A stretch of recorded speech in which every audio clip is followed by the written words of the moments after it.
അസ്സലാമു അലൈക്കും. എല്ലാ മാന്യ പ്രേക്ഷകർക്കും മുസ്ലിം വിശ്വാസം എന്ന ഈ ചാനലിലേക്ക് സ്വാഗതം. ഈ ചാനലിനെ കുറിച്ച് ഇതുവരെയും അറിയാത്തവർക്കായി കുറച്ച് കാര്യങ്ങൾ പറയാം. ഇത് ഇസ്ലാം മതവിശ്വാസികൾക്ക് മതത്തെക്കുറിച്ച് പ്രത്യേകമായി മതത്തിലെ കർമ്മശാസ്ത്ര വിധികൾ, അതുപോലെ പരിശുദ്ധ ഖുർആനിലെ ആയത്തുകളുടെ വിവരണങ്ങൾ, തഫ്സീറുകളെ അടിസ്ഥാനമാക്കിയുള്ള വിവരണങ്ങൾ, ഇസ്ലാമിക ചരിത്രങ്ങൾ, ഇസ്ലാമിക വിശ്വാസ സംബന്ധമായ കാര്യങ്ങൾ, ഒരു മനുഷ്യൻ്റെ തൊട്ടിൽ മുതൽ കട്ടിൽ വരെ എന്ന വിധത്തിൽ പരിശുദ്ധ ഖുർആൻ നിഷ്കർഷിച്ചിട്ടുള്ള നിയമവ്യവസ്ഥകൾ മുതലായവ അറിയാവുന്നവരെ കൊണ്ട് അറിയാത്തവർക്ക് പറഞ്ഞു കൊടുക്കാനുള്ള ഒരു വിജ്ഞാനവേദി എന്ന നിലയിലാണ് ഈ ചാനൽ മുന്നോട്ട് കൊണ്ടുപോകുന്നത്. നിരവധിയായ ഉസ്താദുമാർ ഇതിനു വേണ്ടി കണ്ടൻറ്റുകൾ നൽകി വരുന്നു. ആയതുകൊണ്ട് തന്നെ ഈ ചാനൽ ദീനി പ്രബോധനം എന്ന രീതിയിൽ ആരുടെയെങ്കിലും കയ്യിലെത്തിയാൽ അത് ഒന്ന് സബ്സ്ക്രൈബ് ചെയ്യുകയാണെങ്കിൽ കൂടുതലായിട്ടുള്ള വിവരങ്ങൾ നിങ്ങൾക്ക് ലഭ്യമാക്കുന്നതിനും, അതേപോലെ അത് ഷെയർ ചെയ്യുകയോ ലൈക്ക് ചെയ്യുകയോ ചെയ്താൽ കൂടുതലായ ആളുകളിലേക്ക് എത്തിക്കുന്നതിനും ഉപകാരപ്പെടും. അള്ളാഹു തൗഫീക്ക് നൽകട്ടെ. ഇനി നമുക്ക് വീഡിയോയിലേക്ക്. പെരുന്നാൾ നിസ്കാരത്തിന് പള്ളിയുടെ ശ്രേഷ്ഠത കണക്കിലെടുത്ത് പെരുന്നാൾ നിസ്കാരം പള്ളിയിൽ വെച്ച് നിർവഹിക്കുന്നതാണ് ഉത്തമം. ഇത്തിബാഅ് പരിഗണിച്ചുകൊണ്ട് മൈതാനിൽ വെച്ച് നിർവഹിക്കുന്നതാണ് ഉത്തമമെന്നും അഭിപ്രായമുണ്ട്. എന്നാൽ എല്ലാവരെയും ഉൾക്കൊള്ളാൻ മാത്രം നബി സല്ലല്ലാഹു അലൈഹി വസല്ലമ തങ്ങളുടെ പള്ളി വിശാലമല്ലാത്തതാണ് നബി സല്ലല്ലാഹു അലൈഹി വസല്ലമ മൈതാനിയിലേക്ക് പുറപ്പെടാൻ കാരണമെന്ന് പറഞ്ഞ് ആ അഭിപ്രായത്തിന് ഖണ്ഡനം വന്നിട്ടുണ്ട്. മസ്ജിദുൽ ഹറാമല്ലാത്ത പള്ളികളുടെ കാര്യത്തിൽ മാത്രമാണ് പ്രസ്തുത രണ്ട് അഭിപ്രായങ്ങൾ നിലനിൽക്കുന്നത്. മസ്ജിദുൽ ഹറാമിൻ്റെ പുണ്യവും കഅബയെ നോക്കി കാണുന്നതും പരിഗണിച്ച് അവിടെ വെച്ച് പെരുന്നാൾ നിസ്കരിക്കുന്നതാണ് ഉത്തമം എന്നതിൽ തർക്കമില്ല. എന്നാൽ വല്ല പ്രതിബന്ധവും ഉണ്ടായാൽ മുകളിൽ വിവരിച്ച നിയമത്തിന് മാറ്റം സംഭവിക്കും. അഥവാ ആദ്യ വീക്ഷണം അനുസരിച്ച് പള്ളി കുടുസായാൽ പള്ളിയിൽ വെച്ച് നിസ്കരിക്കുന്നത് കറാഹത്താണ്. രണ്ടാം വീക്ഷണപ്രകാരം മഴ പോലെയുള്ള തടസ്സങ്ങൾ ഉണ്ടായാൽ മൈതാനിൽ വെച്ച് നിസ്കരിക്കുന്നതും കറാഹത്ത് തന്നെ.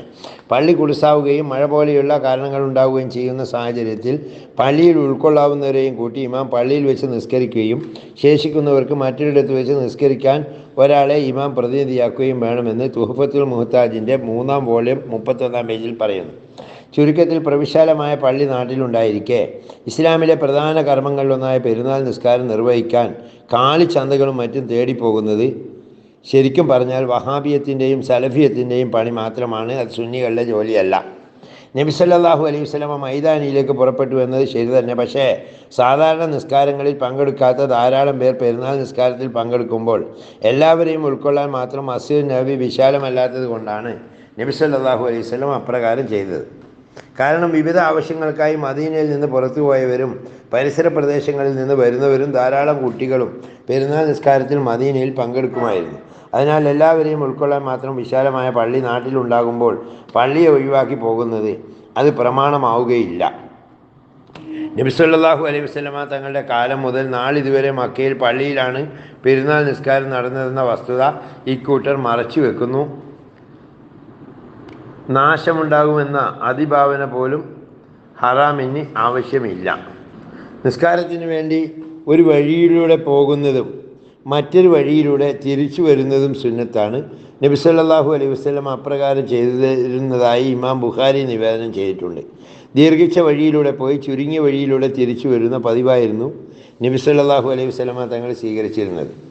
നബി സല്ലല്ലാഹു അലൈഹി വസല്ലമ അപ്രകാരം പ്രവർത്തിച്ചതിന് പല കാരണങ്ങളും പണ്ഡിതന്മാർ വിശദീകരിക്കുന്നു. ഒന്ന്, കൂടുതൽ പ്രതിഫലം ലഭിക്കുക പോകുന്നതിനായതിനാലാണ് നബി സല്ലല്ലാഹു അലൈഹി വസല്ലം അപ്രകാരം ചെയ്തത്.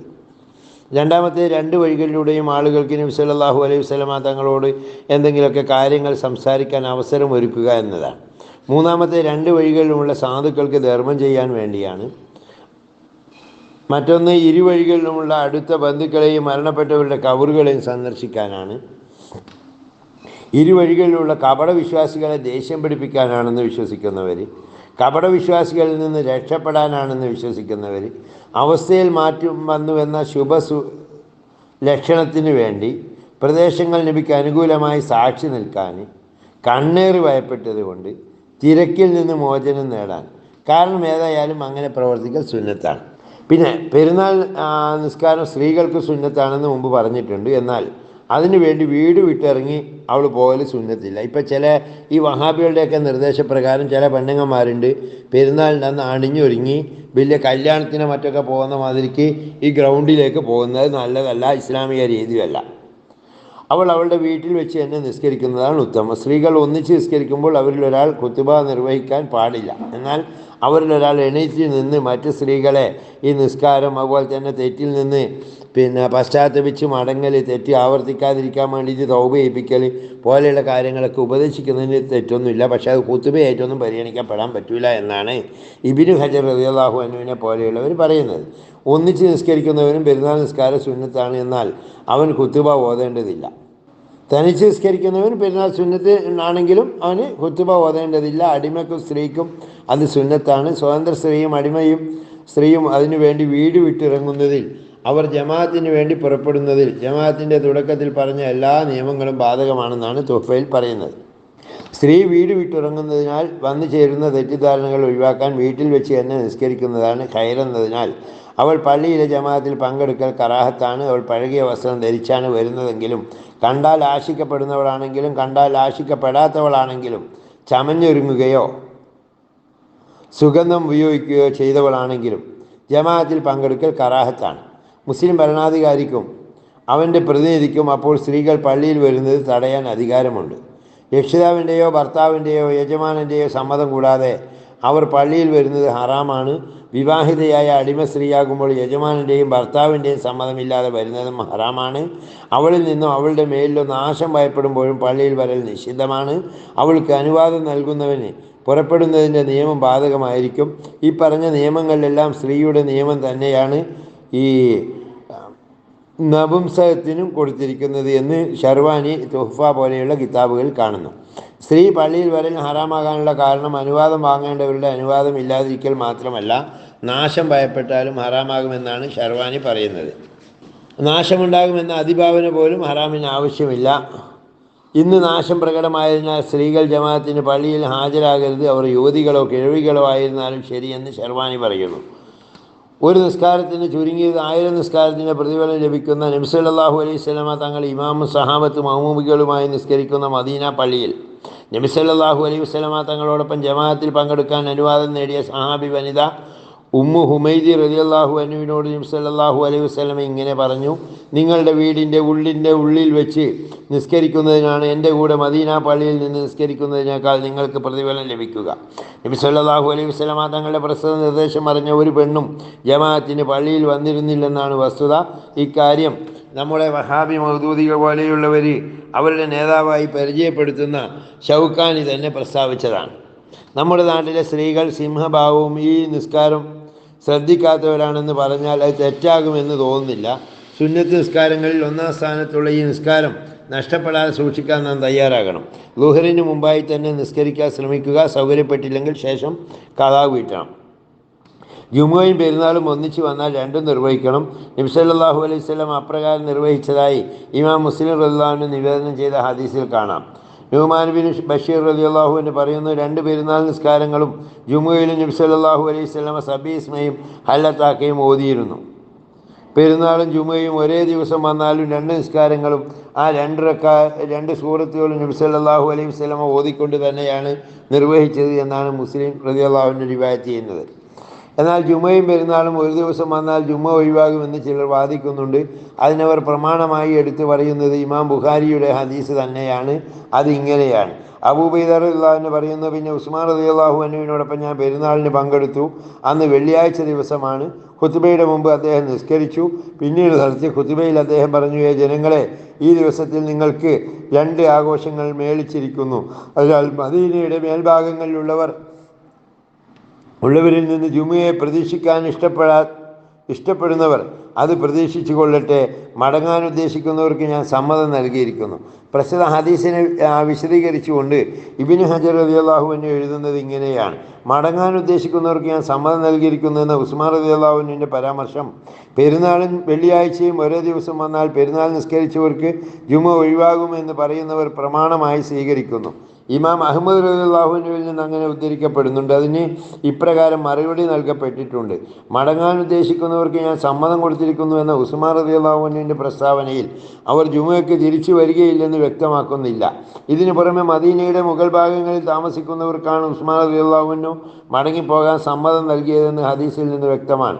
അത് കാണിക്കുന്നത് അവരുടെ വീടുകൾ പള്ളിയിൽ നിന്ന് ദൂരെയായതിനാൽ അവർ ജുമുഅ നിർബന്ധമില്ലാത്തവരായിരുന്നു എന്നാണ്. ഈ വിഷയത്തിൽ മർഫൂആയ, അതായത് നബി സല്ലല്ലാഹു അലൈഹി വസല്ലമയിലേക്ക് ചെന്നെത്തുന്ന പരമ്പരയിലൂടെ ഉദ്ധരിക്കപ്പെടുന്ന ഒരു ഹദീസുണ്ട്. ഇതിന് പുറമെ ജുമുഅ നിർബന്ധവും പെരുന്നാൾ നിസ്കാരം സുന്നത്തും ആണല്ലോ, പിന്നെ എങ്ങനെയാണ് പെരുന്നാൾ നിസ്കരിച്ചത് കൊണ്ട് ജുമുഅ ഒഴിവാക്കുക എന്ന് ഇവരാരും മറുപടി പറഞ്ഞ് കാണുന്നില്ല. അതുപോലെ തന്നെ പുരുഷൻ ചികിത്സാവശ്യമാർത്ഥമല്ലാതെ കൈകാലുകളിൽ മൈലാഞ്ചി ഇടൽ നിഷിദ്ധമാണ്. സ്ത്രീ ഇഹ്റാം കെട്ടിയവളാണെങ്കിൽ മൈലാഞ്ചി ഇടൽ അവൾക്ക് സുന്നത്തില്ല. ഭർത്താവിൻ്റെ വിയോഗം മൂലം ഇദ്ദയിലിരിക്കുന്നവൾ മൈലാഞ്ചി ഇടൽ നിഷിദ്ധമാണ്. 3 തലാഖ്, ഫസ്ക്, പ്രതിഫലത്തിന് പകരമുള്ള തലാഖ് അതായത് ഖുൽഉ, ഇവയിൽ ഏതെങ്കിലും ഒന്നിൻ്റെ കാരണത്താൽ ഇദ്ദയിലുള്ളവർ മൈലാഞ്ചി ഉപേക്ഷിക്കൽ സുന്നത്താണ്. ഈ തരത്തിലൊന്നും ഉൾപ്പെടാത്തവൾ ഭർത്താവിൻ്റെയോ യജമാനൻ്റെയോ അധീനതയിലുള്ളവളാണെങ്കിൽ അവൾക്ക് മൈലാഞ്ചി ഇടൽ സുന്നത്തും അല്ലെങ്കിൽ കറാഹത്തുമാണെന്ന് ഫത്ഹുൽ മുഈൻ 219 പേജിൽ പറഞ്ഞിട്ടുണ്ട്. മുറിവിനും മറ്റും ചികിത്സിക്കുക പോലെയുള്ള കാരണങ്ങളില്ലെങ്കിൽ പുരുഷൻ മൈലാഞ്ചി കൊണ്ട് ചായം പിടിപ്പിക്കൽ നിഷിദ്ധമാണ്. ഇമാം അബൂ ദാവൂദ് റളിയല്ലാഹു അൻഹു നിവേദനം ചെയ്ത ഹദീസിൽ ഇങ്ങനെ വായിക്കാം: അബൂ ഹുറൈറ റളിയല്ലാഹു അൻഹുവിൽ നിന്ന് നിവേദനം, 2 കൈകാലുകൾ മൈലാഞ്ചി കൊണ്ട് ചായം പിടിപ്പിച്ചു പെൺകോലം സ്വീകരിച്ച ഒരാളെ നബി സല്ലല്ലാഹു അലൈഹി വസല്ലമ തങ്ങളുടെ അടുത്ത് കൊണ്ടുവരപ്പെട്ടു. അവനെ കണ്ടപ്പോൾ നബി സല്ലല്ലാഹു അലൈഹി വസല്ലമ ചോദിച്ചു, ഇവൻ്റെ അവസ്ഥ എന്താണ്? അപ്പോൾ ആരോ പ്രതികരിച്ചു, അള്ളാഹുവിൻ്റെ റസൂൽ, അവൻ സ്ത്രീകളോട് സാദൃശ്യമാകുന്നവനാണ്. അപ്പോൾ അള്ളാഹുവിൻ്റെ റസൂൽ ഉത്തരവിട്ടതനുസരിച്ച് അവനെ നെക്കി എന്ന സ്ഥലത്തേക്ക് നാടുകടത്തി. അപ്പോൾ അവർ ചോദിച്ചു, അള്ളാഹുവിൻ്റെ റസൂലെ, അവനെ ഞങ്ങൾ വധിച്ചു കളയട്ടെയോ? നബി സല്ലല്ലാഹു അലൈഹി വസല്ലം പറഞ്ഞു, നിസ്കരിക്കുന്നവരെ വധിക്കുന്നതിന് എനിക്ക് വിലക്കുണ്ട്. അബൂ ദാവൂദ്. അപ്പോൾ പുരുഷന്മാർ പെൺകോലം സ്വീകരിക്കുന്നത് എത്രമാത്രം കഠിനമായ തെറ്റാണെന്ന് ഇതിൽ നിന്ന് മനസ്സിലാക്കാം. ഇമാം ബുഖാരി റളിയല്ലാഹു അൻഹു സഹീഹിൽ ഇത് രേഖപ്പെടുത്തുന്നു. ഇബ്നു അബ്ബാസ് റളിയല്ലാഹു അൻഹുവിൽ നിന്ന് നിവേദനം, സ്ത്രീകളോട് സാദൃശ്യമാകുന്ന അവരുടെ ചേലും കോലവും അനുകരിക്കുന്ന പുരുഷന്മാരെയും പുരുഷന്മാരോട് സാദൃശ്യരാകുന്ന സ്ത്രീകളെയും അള്ളാഹുവിൻ്റെ റസൂൽ ശപിച്ചിരിക്കുന്നു. പ്രത്യേക കാരണങ്ങളില്ലാതെ പുരുഷൻ മൈലാഞ്ചി ഇടുന്നത് ഈ വകുപ്പിൽപ്പെട്ടതാണെന്ന് കർമ്മശാസ്ത്ര പണ്ഡിതന്മാർ വ്യക്തമാക്കിയിട്ടുണ്ട്. എന്നാൽ നരച്ച മുടി ചുവപ്പ്, മഞ്ഞ കളറുകൾ നൽകി നിറം മാറ്റൽ സുന്നത്തുണ്ട്. നരയുടെ നിറം മാറ്റാൻ മൈലാഞ്ചി വളരെ നല്ലതാണെന്ന് നബി സല്ലല്ലാഹു അലൈഹി വസല്ലമ പഠിപ്പിച്ചിട്ടുണ്ട്. എന്നാൽ നര കറുപ്പിക്കുന്നത് എന്തുകൊണ്ടായാലും ഹറാം തന്നെയാണ്. ഇതാണ് നമ്മുടെ പെരുന്നാൾ ആഘോഷത്തെക്കുറിച്ച് പറയാനുള്ള കാര്യങ്ങൾ. കൂടുതൽ വല്ല വിവരങ്ങളും അറിയാനുള്ളവർ കമൻറ്റ് ബോക്സിൽ സംശയങ്ങൾ ചോദിക്കാൻ മറക്കരുത്. ദീനിനെ, സത്യത്തെ സത്യമായി മനസ്സിലാക്കണം, അത് ഉൾക്കൊള്ളണം. അള്ളാഹു അനുഗ്രഹിക്കട്ടെ. വാഹിർ ദഅ്വാന അൽഹംദുലില്ലാഹി റബ്ബിൽ ആലമീൻ.